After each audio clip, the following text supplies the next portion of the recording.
Alors bonsoir à tous. Pour Corkin Channel, nous avons la chance donc de découvrir donc une association qui est juste incroyable, qui est l'association Eva Power.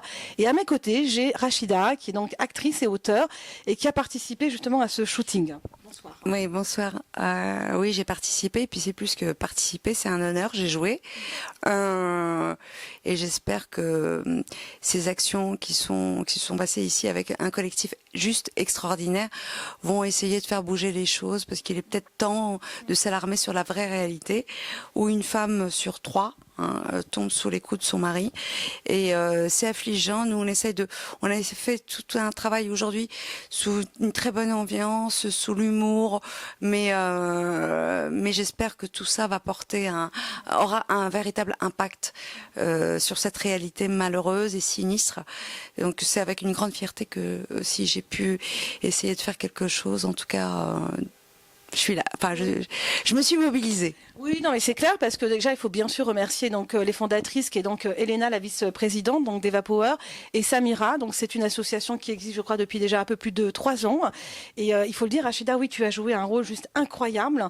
Donc une scène assez difficile d'ailleurs. On a pu filmer des séquences, notamment une scène entre guillemets de viol, on peut dire. Oui, parce que pour beaucoup, ce soit même malheureusement même les autorités ou les institutions, dès l'instant qu'on est marié ou on est en couple, l'acte sexuel, volontaire ou pas, c'est une banalité, puis c'est naturel et c'est pas considéré comme un viol. Il est temps de reconnaître que quand une femme, qu'elle soit mariée ou pas, quand elle dit non, c'est non. C'est un viol peut s'opérer au sein d'un couple, marié ou pas. Et ça aussi, la violence que peuvent subir des femmes mariées ou avec leur conjoint, quand une femme refuse, c'est un rejet, on ne doit pas la forcer parce que ça doit rentrer sous le coup de la loi et considérer que c'est en tant que viol, et puis point barre, il n'y a pas à légiférer ou à trouver des prétextes fallacieux autour de ça. Oui, c'est vrai, quand on a écouté tout à l'heure Elena, effectivement, elle expliquait que oui, les lois doivent être revues, effectivement, pour la défense de ces femmes, parce que justement, quand elles se font violenter, la grosse difficulté, c'est comment quitter l'hébergement et se retrouver dans un autre lieu, en fait, être en sécurité. Je pense que la première loi à faire voter, c'est-à-dire qu'une femme, qu'elle soit battue, violée, enfin, on tombe dans des cas assez insupportables. C'est la première mesure à mettre en place, c'est interdire le lieu aux frappants, aux violeurs, aux maris, aux conjoints, de lui interdire vraiment la possibilité de renouveler d'une telle barbarie, parce qu'on parle de barbarie, on parle d'actes criminels, on parle pas c'est pas un jeu, le couple n'est pas un jeu, cette violence n'est pas un jeu. Il faut arrêter de considérer les choses avec légèreté.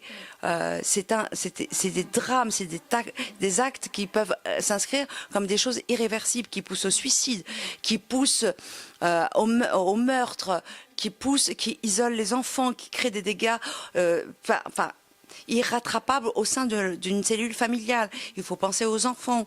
Tout ça, il faut vraiment, vraiment, définitivement le prendre en compte. Mais écoutez, merci beaucoup Rachida pour votre témoignage. C'est important bien sûr de soutenir un sujet en plus qui est aujourd'hui d'actualité. Je crois qu'il y a même un numéro vert, donc je ne le connais plus trop, c'est 3919 je crois, pour les femmes battues.